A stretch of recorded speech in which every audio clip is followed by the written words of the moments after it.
money healing ရဲ့ future self ကိုယ့်ရဲ့အကကျွဲဝနေတဲ့ကိုယ့်ရဲ့ပုံစံလေးကိုရေးရအောင်နာကကျွဲဝနေတဲ့ကိုယ့်ရဲ့ future self ကိုကဘယ်လိုမြင်ချင်လဲဘဝမှာဘယ်လိုနေထိုင်နေတဲ့ပုံစံနဲ့မြင်ချင်လဲဘယ်လိုအလုပ်တွေကိုလုပ်နေတာမြင်ချင်လဲဘယ်လိုတန်ဖိုးတွေဖန်တီးနေလဲသူကငွေကိုဘယ်လိုမျိုးသဘောထားသလဲဘယ်လိုလူတွေနဲ့ပေါင်းတင်နေလဲ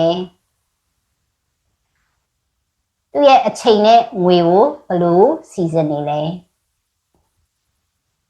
ဝေးရမဟုတ်ဘူး future self ကအခုကိုယ်တိုင်ဒီဘဝထဲမှာဖြစ်နေပြီလို့ခံစားကြည့်မယ်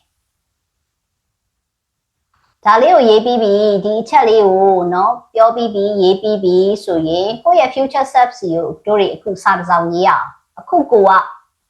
ရဲ့ future self စီကိုစာလေးတစ်စောင်ပို့မယ်အဲ့တော့ခေါင်းစဉ်လေးကိုတက်လိုက်မယ် Dear future me နာဂတ်ကချစ်လာစွာတော့ငါလေးရေနာဂတ်ကချစ်လာစွာတော့တဏှာကြီးရေဒါမျိုးပေါ့နော်ဆိုတော့ကိုယ့်ရဲ့နာမည်လေးနဲ့နာဂတ်ကချစ်လာစွာတော့ငါကိုကြီးဒီလိုမျိုးလေးဆိုတော့အနာဂတ်မှာအောင်မြင်ပြီးတော့တည်ငြိမ်နေတဲ့ကိုယ့်စီကိုစာရေးမှာရမယ်နော်အနာဂတ်မှာတည်ငြိမ်ပြီးတော့အောင်မြင်နေတဲ့ကိုယ့်ရဲ့စီကိုအခုစာလှမ်းရေးမယ်အဲ့တော့ဘယ်လိုရေးမလဲဆိုတော့ဘယ်လိုလေးရေးမှလဲဆိုတော့ကျေးဇူးတင်တယ်ကျေးဇူးတင်တယ်ဆိုတဲ့စကားလေးနဲ့စချိပြီးတော့ရေးကြည့်အောင်နောက်ပါတဲ့ဘဝကိုဖန်တီးနိုင်ခဲ့တဲ့အတွက်ဥပမာအနေနဲ့เนาะဆိုတော့ခင်ဆိုရင်ဟာနာဂတ်ကခင်ကြီးမင်းလှပတဲ့ဘဝကိုမင်းကိုယ်တိုင်လူချင်တဲ့ဘဝကိုမင်းကိုယ်တိုင်ဖန်တီးနိုင်တဲ့အတွက်ဖန်တီးခဲ့တဲ့အတွက်ငါအရန်ကျေးဇူးတင်တယ်နော်မင်းကိုအရန်ဂုဏ်ယူတယ်နော်เนาะအဲ့တော့မင်းကဘရောမှအရှုံးမပေးခဲ့တဲ့အတွက်ကျေးဇူးများတင်တယ်ခင်ကိုခင်ပြောမဲ့စကားပေါ့နော်ဆိုခင်သားဆိုရင်တော့ဒီလိုလေးပြောမယ်ပေါ့နော်မင်းဖြစ်ချင်တာတွေကိုရှုံးမပေးခဲ့တဲ့အတွက်မင်းကအရန်ကျေးဇူးတင်တယ်မင်းကလိုချင်တဲ့ value တွေကိုဖန်တီးနိုင်ခဲ့တဲ့အတွက်သင်ယူခဲ့တဲ့အတွက်နော်ကိုလိုချင်တဲ့ဘဝကိုဘယ်လိုဖန်တီးရမလဲလို့မင်းဒီကောင်းကောင်းသင်ယူခဲ့တဲ့အတွက်ငါကျေးဇူးတင်တယ်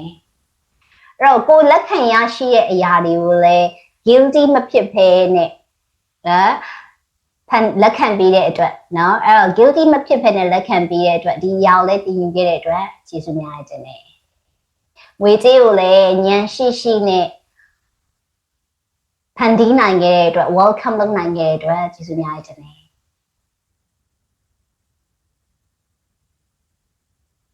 ဘဝမှာကြွယ်ဝမှုတွေကိုမဖန်တီးတဲ့အခါမှာကိုယ့်ရဲ့ရည်မှန်းချက်တွေချစ်ချင်းမြတ်တာတွေ integrity ဆိုတဲ့ကျင့်ဝတ်တွေနဲ့အညီမင်းရဲ့ကြွယ်ဝတဲ့ဘဝကိုဖန်တီးခဲ့တဲ့အတွက်ငါကျေးဇူးများတင်တယ်ဆိုဒီလိုလေးခင်ဆိုရင်တော့ဒီလိုလေးပြောမိမယ်ထင်တယ်နော်အဲ့တော့ဒီလိုလေးအများကြီးရှင်းမဟုတ်ပါဘူးနော်ရှင်းမဟုတ်ပါဘူးအဲ့တော့9ချောင်းလောက်ဒါမှမဟုတ်ရင်10ချောင်းလောက်ဒီလိုလေးကိုယ့်ရဲ့ future self စီကိုတို့တွေစာလေးရေးကြည့်အောင်နောက်ကမှအောင်မြင်ပြီးတော့တည်ငြိမ်နေပြီးသားကိုယ့်စီကိုစာရေးမှာ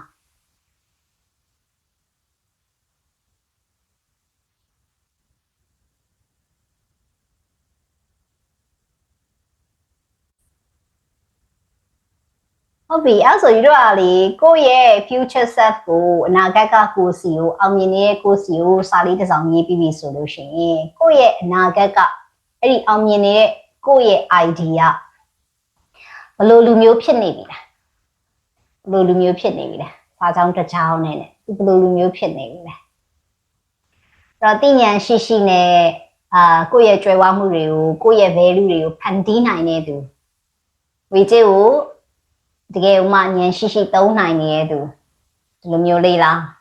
ဆိုတော့တောင်းရတဲ့ကတော့တူပါဘူးเนาะကိုယ့်ရဲ့ရည်ရွယ်ချက်နဲ့ကိုယ့်ရဲ့စီးပွားရေးကိုစီးပွားဥစ္စာတွေကိုဟန်ချက်ညီပေါင်းဆက်ပြီးတော့ကိုယ့်ရဲ့ကြွယ်ဝမှုတွေကိုတကယ်ကိုလှိုက်လဲလက်ခံတယ်ဝေကြေးကိုအဓိပ္ပာယ်ရှိတဲ့အကျိုးသက်ရောက်မှုရှိတဲ့ဖန်တီးမှုတွေအတွက်ကိုဟာပြန်ပြီးတော့အသိဉာဏ်ပညာနဲ့ဖန်တီးနိုင်တဲ့သူသုံးချနိုင်တဲ့သူဖြစ်နေပြီဆိုတော့ဒါမျိုးလေးလည်းဖြစ်နိုင်တယ်เนาะဒီလိုတစ်ကြောင်းနဲ့ချုပ်ရလို့ရှင်ပေါ့နော်ခင်ဆိုရင်တစ်ကြောင်းနဲ့ချုပ်ရလို့ရှင်တော့ဒါမျိုးလေးနော်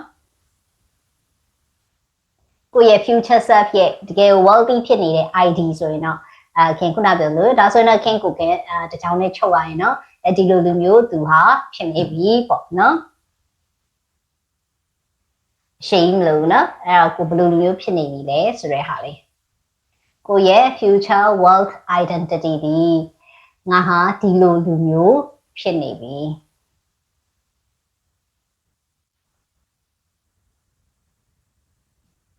တကြောင်နဲ့ဆိုလို့စားချောင်း10ချောင်းပါတယ်တကြောင်နဲ့စားချောင်း10ချောင်းပါတယ်တကြောင်နဲ့လည်းဖြစ်နေအောင်ဒီတော့ဆိုရင်နောက်ထပ်မေးခွန်းလေးတစ်ခုမေးမယ်ကိုက future ကအဲ့ကိုပြောထားတဲ့လူဖြစ်နေပြီ future you ဖြစ်နေပြီဆိုရင်ဘာတစ်ခုထပ်လုပ်မလဲကိုကအခု future you ဖြစ်နေပြီနော် future အနာဂတ်ကကိုဖြစ်နေပြီဒီလိုအခုမဟုတ်တော့ဘူးပြီးတော့အနာဂတ်ကကိုလိုချင်တဲ့ပုံစံတိုင်းကိုအခုဖြစ်နေပြီဆိုကိုဘာတစ်ခုလုပ်မလဲဘာတစ်ခုလုပ်မလဲတစ်ခုပဲအများကြီးမဟုတ်ဘူးကိုယ့်ရဲ့စီရွယ်ထားတဲ့အနာဂတ်ကကိုယ့်ရဲ့ပုံစံကိုအခုဖြစ်နေပြီဆိုရင်တရားရောက်တော့ကကိုယ့်ရဲ့ငွေစည်းရင်းတွေကိုပြန်စစ်တာဖြစ်နိုင်တယ်တချို့ကျတော့မလိုအပ်တဲ့စရိတ်တွေကိုလျှော့တာမျိုးတွေနော်ကိုရဲ့ဟိုလေလွင့်နေပေါ့နော်ကိုဘဝမှာဟာကိုလေလွင့်လုပ်နေတာတွေကိုလျှော့တာမျိုးတွေဒါမှမဟုတ်တချို့တွေက saving လုပ်တာမျိုးတွေတချို့တွေကကိုပေါ့တိုးတက်မှုတစ်ခုခုရှာတာပေါ့နော်ကိုရဲ့ skill တွေကိုပို့ပြီးတိုးတက်အောင်လုပ်တာမျိုးတွေကိုပို့ပြီးအချိန်ပေးပြီးရင်းနှီးမြှုပ်နှံတာမျိုးဖြစ်နိုင်တယ်can solution တော့ကိုပို့ပြီးအချိန်ပေးပြီးရင်းနှီးမြှုပ်နှံမှုလုပ်မယ်ပေါ့ဒါမျိုးဖြစ်နိုင်တယ်ပေါ့နော်ဆိုတော့ကိုထပ်ပြီးတော့ကိုရဲ့ skill တွေကိုပို့ပြီးဒီထပ်ပြီးတော့ခင်ဆိုရင်တော့ဖြစ်မယ်ပေါ့future you solution တော့ဒီ checking ရဲ့ future you solution တော့သူဒီထက်ပို့ပြီးတော့ပညာရေးတွေသူပို့လေ့လာမယ်သူအတွက်ပို့ပြီးတော့ skill တွေသူပို့ပြီးတော့တိုးတက်အောင်လို့လေ့လာမယ်ဖြစ်တင်မယ်ဆိုတဲ့ဟာမျိုးဖြစ်နိုင်တယ်ပေါ့နော်ဒါမှမဟုတ်လေကိုယ့်ရဲ့ client တွေအတွက်ပို့ကောင်းတဲ့ value တွေကိုဖန်တီးပေးဖို့အတွက်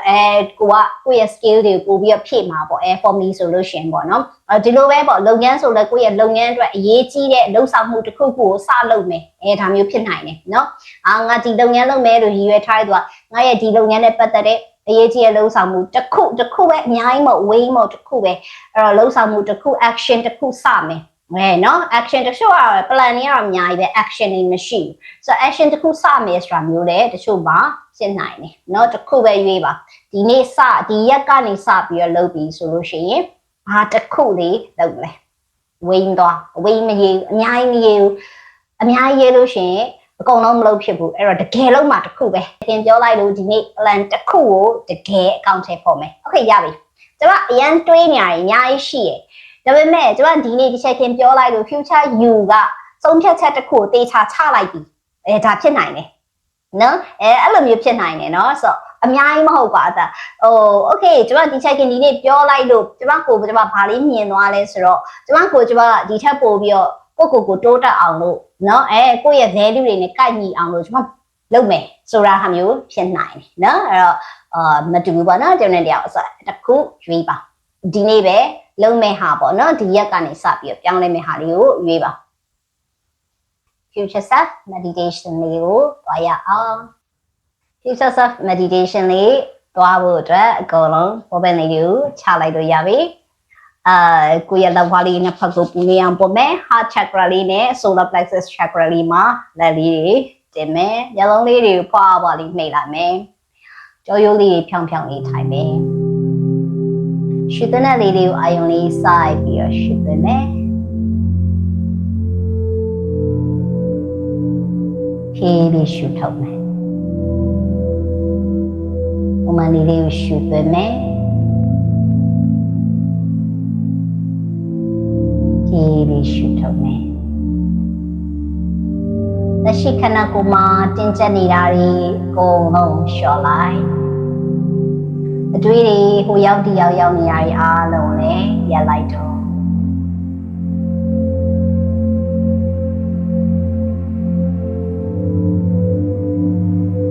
ခန္ဓာကိုယ်လေးကလည်းငြိမ်သက်လာပြီစိတ်ကလေးကလည်းငြိမ်သက်လာပြီ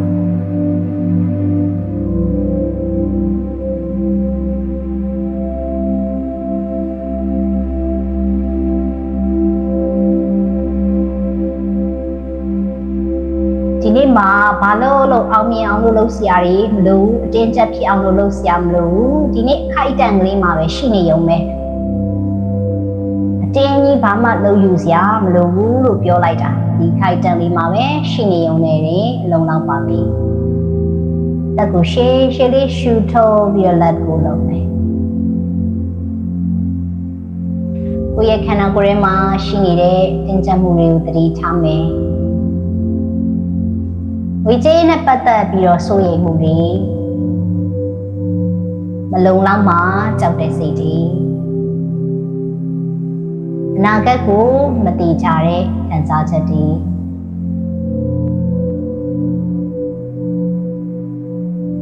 ငါမလုံနိုင်ဘူးဆိုတဲ့တွဲနေရအတန်တွေငါနဲ့မထိုက်တန်ပါဘူးဆိုတဲ့တွေးမျိုးတွေအဲ့ဒါတွေကိုအခုချက်ချင်းပြောင်းလဲဖို့မကြိုးစားပါနဲ့သတိထားရုံလေးပဲသတိထားကြည့်မယ်ကိုပြောရအောင်တက်ကလေးကိုရှုပါမယ်ဖြည်းဖြည်းရှုထုတ်မယ် survivor ဖြစ်တဲ့ရှင်သန်ရမယ့်ရုန်းကန်ရှင်သန်တဲ့ပုံစံမျိုးနဲ့နေထိုင်ခဲ့တဲ့ငါရဲ့ပါရှင်ကိုငါဒီအတိမတ်ပြုပါတယ်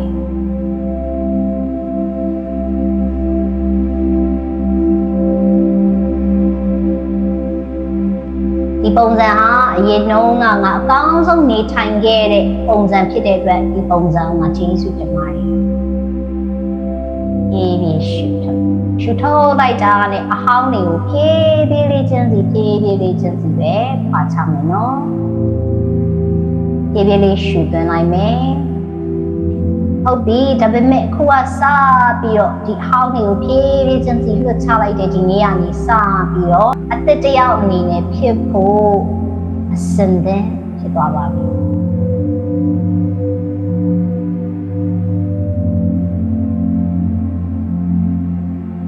အခုတို့ရဲ့ future စီကိုရေးပြီးလေးသွားရအောင်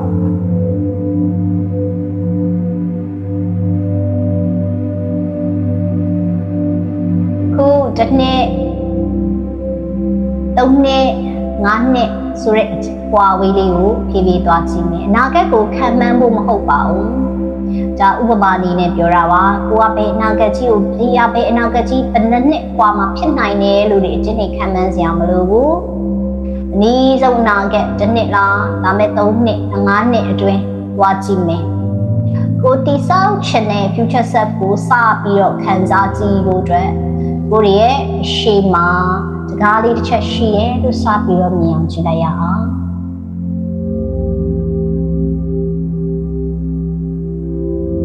အခုဖြည်းဖြည်းလေးရှုသွင်းမယ်ဖြည်းဖြည်းလေးရှုထုတ်ရင်းနဲ့ဒီတကားရဲ့အနောက်ဘက်မှာကိုယ့်ရဲ့အနာဂတ်ကဘဝချမ်းသာနေတဲ့ကိုရှိနေတယ်ဒီနေရာလေးစီကိုတွားရအောင်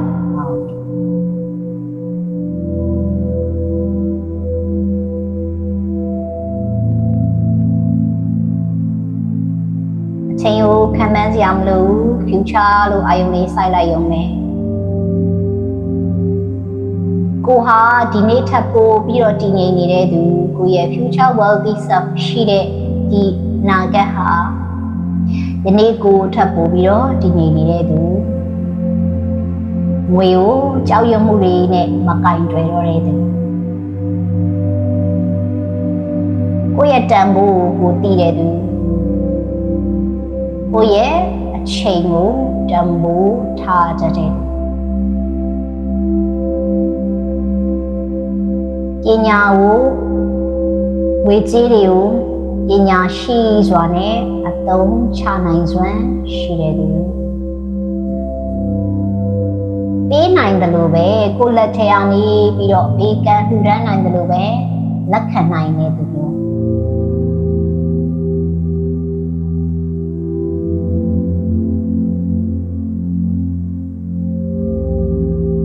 ကိုရဲ့ဘဝကိုကိုယ်တိုင်ဦးဆောင်နိုင်တဲ့သူအခုအဲ့တကားချက်လေးတွေပို့ပြီးတော့ပွင့်လာတယ်အဲ့ဒီ future you ရှိတာလေးကိုတွေးလိုက်ရအောင်ဖြည်းဖြည်းလေးရှုသွင်းခြင်းပဲ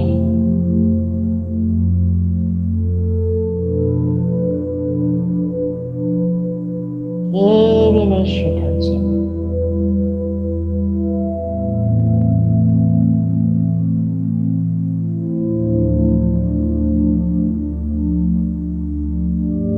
သူရဲ့မျက်နှာနေထား သူရဲ့မျက်လုံးလေးတွေကိုကြည့်ရအောင်သူရဲ့ခန္ဓာကိုယ်အနေထားကိုလည်းသတိထားကြည့်မယ်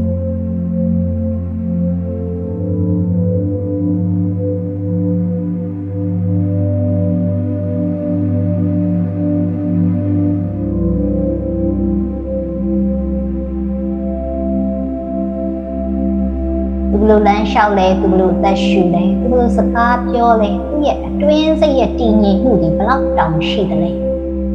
သူရဲ့ဘဝမှာဘယ်အရာတွေကအရေးကြီးနေတယ်လဲ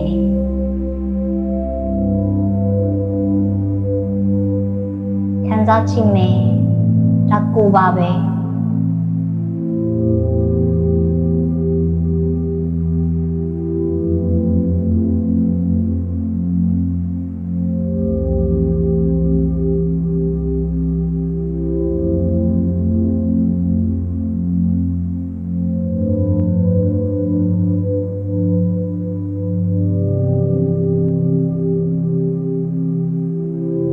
future self လေးကိုမေးကြည့်ရအောင်ဝေချေနဲ့ပတ်သက်ရင်မင်းအခုဘယ်လိုခံစားနေရလဲလို့မေးကြည့်လိုက်အဖြေကိုအတင်းရှာဖို့မကြိုးစားနဲ့ခံစားချက်ကလေးပဲဖြစ်လာပါစေလို့ခံစားချက်ကလေးထွက်လာလဲသူစီမှာကြောက်စိတ်ထက်ဒီကိုသူယုံကြည်ချက်တွေပိုများနေနိုင်တယ်သူစီမှာရှယ်ယွန်စိတ်တွေထက်ပိုပြီးတော့ဖြစ်နိုင်ခြေတွေပိုများနေတာမျိုးတွေ့ရနိုင်တယ်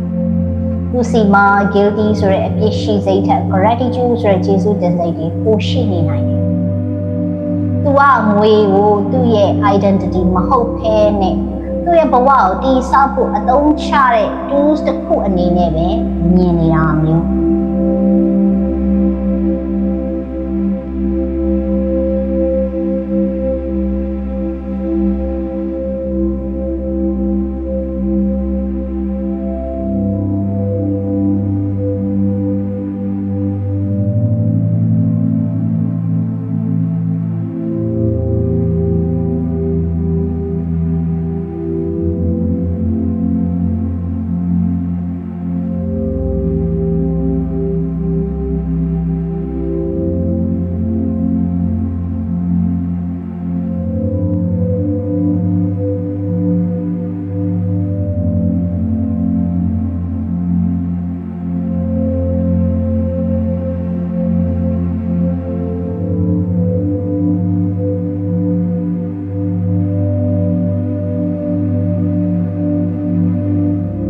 ရန်ရေးကြည့်တဲ့အပိုင်းမျိုးရောက်လာပြီဝေဘလောက်ရှိတယ်လို့မတွေးပါနဲ့ဒီဘဝမှာရှိနေတဲ့ကိုကအဲ့ဒီဘဝမှာရှိနေတဲ့ကိုကဘလို့ခံစားနေရလဲလို့ခံစားကြည့်ပါဒီမှာပစနေဘလောက်ရှိနေလဲလို့မတွေးစရာမလိုလုံခြုံမှုရှိရလို့ခံစားနေရလားဒီပုံစံလွတ်လပ်တယ်လို့ခံစားနေရလားကျေးဇူးတင်နဲ့ gratitude တွေအများကြီးပဲဖြစ်နေလားငြိမ်းချမ်းမှုတွေကိုခံစားနေရလားယုံကြည်မှုတွေပျော်ရွှင်မှုတွေအေးကန်းနိုင်လို့ဝမ်းမြောက်တဲ့ဝမ်းမြောက်မှုတွေကိုဘွားကိုတီးဆောက်နိုင်တဲ့ဂုဏ်ယူမှုတွေ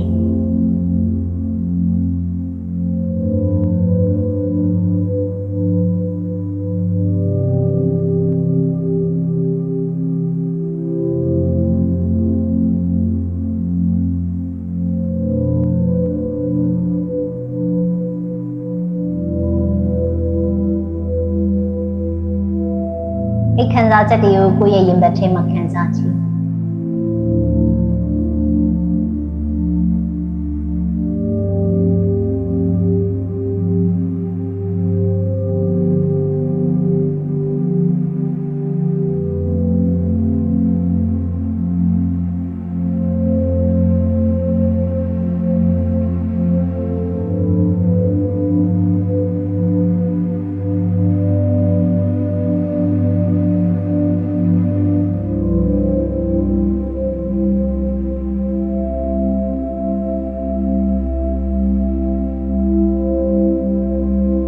ရေးလေးအဲ့ခံစားချက်ကိုရှုသွင်းမယ်ဒီခံစားချက်တွေကိုလက်ခံရရှိနေပြီရှုထုတ်လိုက်မယ်တကူလုံးမှာကျေပြန့်သွားတယ်လို့မျိုးစိတ်ဝင်စီးဆင်းသွားတယ်လို့မျိုးကိုယ့်ရဲ့ self ရဲ့မှာ expand ဖြစ်သွားအောင်ရှုထုတ် inhale receive exhale expand energy ကပုံများလာအောင်လို့ရှုထုတ်ပူကျလာတဲ့ပုံများလာတဲ့စွမ်းအင်တွေနဲ့ inner ရှုထုတ်ရှုသွင်းမဲ့ receive လက်ခံရရှိရဲ့စွမ်းအင်တွေနဲ့ရှုသွင်းမဲ့ရှုထုတ်မဲ့တိုးပွားလာတဲ့ကျေပြန်လာတယ် okay that's it အခုတို့ရဲ့ future self future you ကလက်ရှိကိုယ်ကိုတစ်ခုခုပြောနေတယ်နားထောင်ကြည့်အောင်သူဘာစကားလေးပြောလဲဖြစ်နိုင်တာကအဲ့ဒါစကားတဲ့အနေနဲ့လား emotion အနေနဲ့လား energetically vibration တစ်ခုအနေနဲ့လားခံစားမိလိမ့်မယ်ဒါမှမဟုတ်ကိုယ့်ရဲ့စိတ်ထဲကနေအလိုလိုသိတဲ့အကြောင်းတရားလေးတစ်ခုဖြစ်နေလိမ့်မယ်ဖြစ်နိုင်တာမင်းဒီထက်ပိုပြီးတော့ကြောက်စရာတွေလို့တော့အော်မင်းအခုလက်ခံဖို့သာခွင့်ပြုလိုက်တော့မင်းကကိုယ့်ရဲ့ value တွေကိုဖန်တီးတဲ့အခါမှာအများကြီးလုံနိုင်စွမ်းရှိရလို့ဖြစ်နေပြီမင်းကတခြားသူတယောက်ဖြစ်စရာမလိုဟိုအတိုင်းလေးပဲသွားနေုံနဲ့လား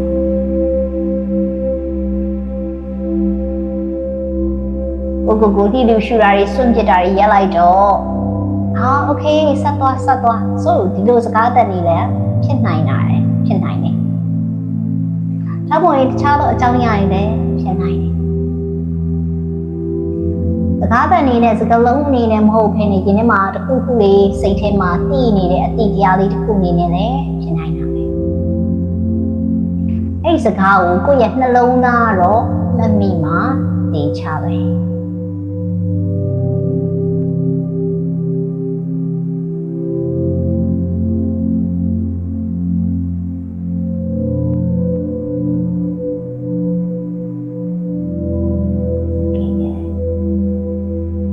အခုတို့ဒီနေ့ကစပြီးအဲ့ဒီ future you ကို whole way မှာမထားတော့ဘူး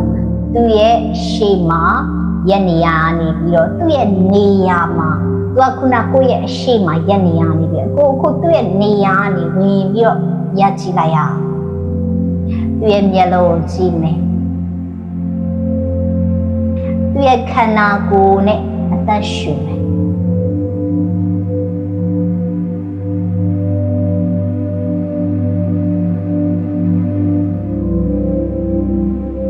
သူ့ရဲ့တည်ငြိမ်မှုကိုခံစားကြည့်မယ်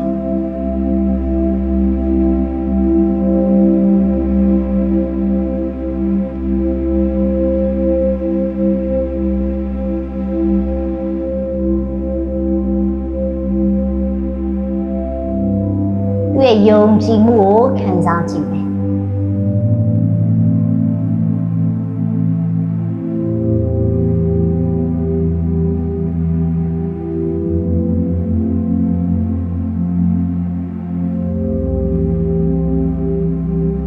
ပြီးတော့ကိုပြောရအောင်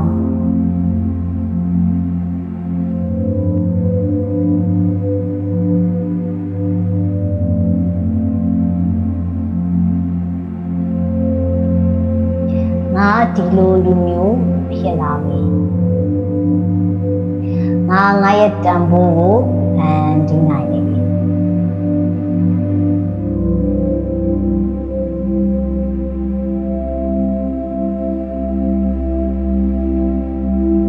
ငါဟာကြွယ်ဝခြင်းနဲ့ထိုက်တန်တဲ့လူဖြစ်တယ်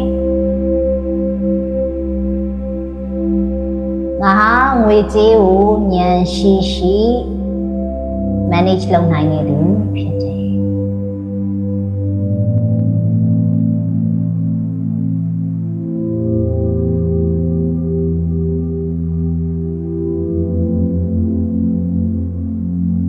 ငါဟာငါရဲ့ရည်မှန်းချက်တွေနဲ့အတူတူကြွယ်ဝခြင်းကိုဖန်တီးနိုင်တဲ့လူဖြစ်ပါတယ်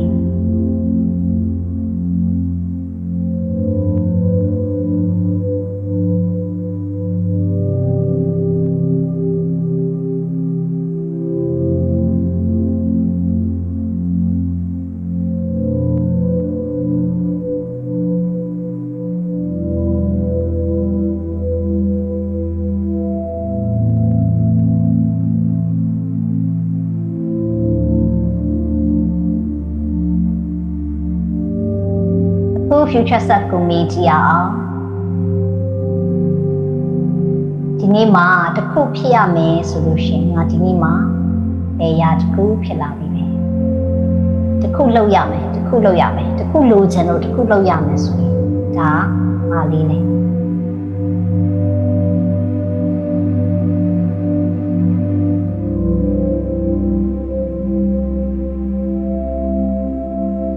ရန်ကြီးတဲ့ action တွေဖြစ်စရာမလို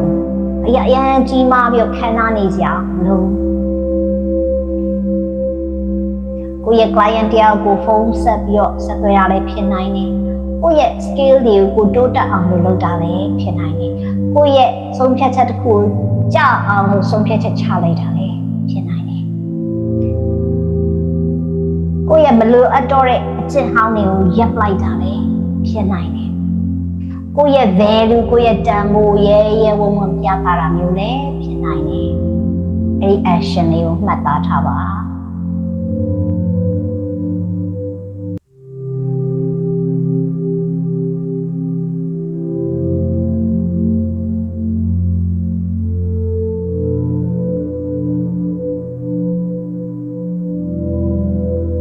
တလေးဖြည်းဖြည်းလေးရှုတယ် one by နဲ့ heart ကဖောင်းလာတော့ခံစားပြီးတခြားလေးရှိုက်ပြီးနဲ့ရှိုင်းလေးရှိုက်သွင်းဆွဲအင်းလေးပြေးလာတဲ့ကိုယ့်ရဲ့ heart chakra နဲ့ bike က solar ဒီဖောင်းလာမယ်ဖြည်းဖြည်းလေးရှုထုတ်ဒီနေ့အစပြီးတော့ light ဖမ်းနေရတယ်လိုအပ်ချက်တွေအတွက် light ဖမ်းနေရတယ်မလုပ်တော့ဘူးလိုအပ်ချက်တွေနောက်ကိုပြေးလိုက်နေရတယ်မလုပ်တော့ဘူးဖန်တီးမှုပဲလုပ်တော့တယ်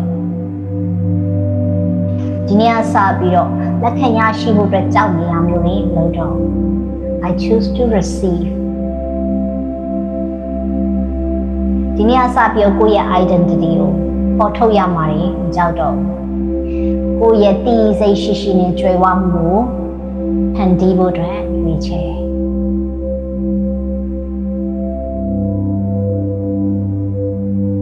ဒီနေ့အစပြီးတော့ future self ရဲ့စိတ်ဆန္ဒတွေအတိုင်းကိုဖန်တီးထားတဲ့ future ရဲ့ဆန္ဒတွေအတိုင်းဖန်တီးပြီးဆောင်မယ်ကိုအဖြစ်နဲ့ရွေးချယ်ပါတယ်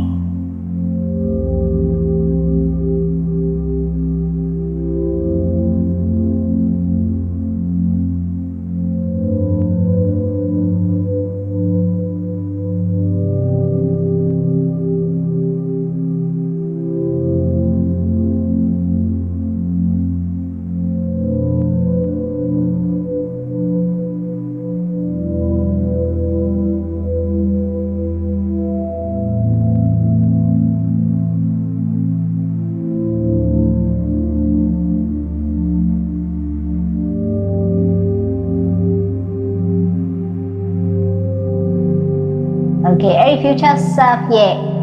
အနာဂတ်ရဲ့ကြွယ်ဝနေတဲ့ကိုယ့်ရဲ့စွမ်းအင်ကိုကိုယ့်ရဲ့ heart chakra မှာသိမ်းဆည်းလိုက်ပါကျေးဇူးတင်လိုက်ပါကိုယ့်ရဲ့ future self ကိုကျေးဇူးလေးတင်လိုက် Thank you my future self ငါဖြစ်ချင်တဲ့ပုံစံလေးဖြစ်လာဖို့အတွက်ငါ့ကိုပြသပေးတဲ့အတွက်ကျေးဇူးများတင်ပါတယ်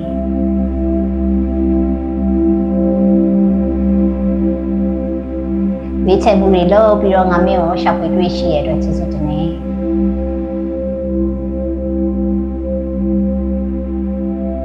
ဒီ action တွေကိုပြုလုပ်ဆောင်ရွက်ခဲ့တဲ့မင်းကိုငါရမ်းကိုဂုဏ်ပြုပါတယ်လက်ကိုရှုသွင်းမယ်ဖြည်းဖြည်းရှုထုတ်မယ်နောက်တစ်ချိန်ရှုသွင်းဖြည်းဖြည်းရှုထုတ်နောက်တစ်ချိန်ရှုသွင်းမယ်ဖြည်းဖြည်းရှုထုတ်မယ်နောက်တစ်ချိန်ရှုသွင်းမယ်ဖြည်းဖြည်းရှုထုတ်မယ်ဒီကိုယ်လုံးအာယုံလေးဆိုင်ဖြည်းဖြည်းရှုထုတ်ဒီကိုယ်လုံးစမ်းစားနေချီပြထိအာယုံဆိုင် slowly come back and release ထိုင်နေတဲ့ခုံနဲ့တင်မရဲ့အထီးတွေ့၊ကြံမြင်အထီးတွေ့အပြန်အာယုံဆိုင်ကြည့်။ကိုယ်ခန်းထဲကပဝန်းကျင်အတန်လေးတွေပြန်အာယုံဆိုင်ကြည့်။ခန်းရဲ့အလင်းရောင်လေးပူချိန်အေးချိန်တွေအာယုံဆိုင်ကြည့်။လက်ဖြားလေးတွေကိုလှုပ်ကြည့်။ခြေချောင်းလေးတွေကိုလှုပ်ကြည့်။ခေါင်းလေးတွေဖြည်းဖြည်းလှုပ်ကြည့်။ခါလေးတွေဖြည်းဖြည်းလဲကြည့်။ ကြောယူလေးကိုဖြည်းဖြည်းလေးငြိမ်ထုတ်ကြည့် Thank you thank you thank you လောကလေးနှစ်ဖက်ကိုပူအောင်ကိုမျက်လုံးလေးကိုအိုးပြီးတော့မှမျက်စိလေးဖြည်းဖြည်းလေးပြန်ဖွင့်လာပါ Namaste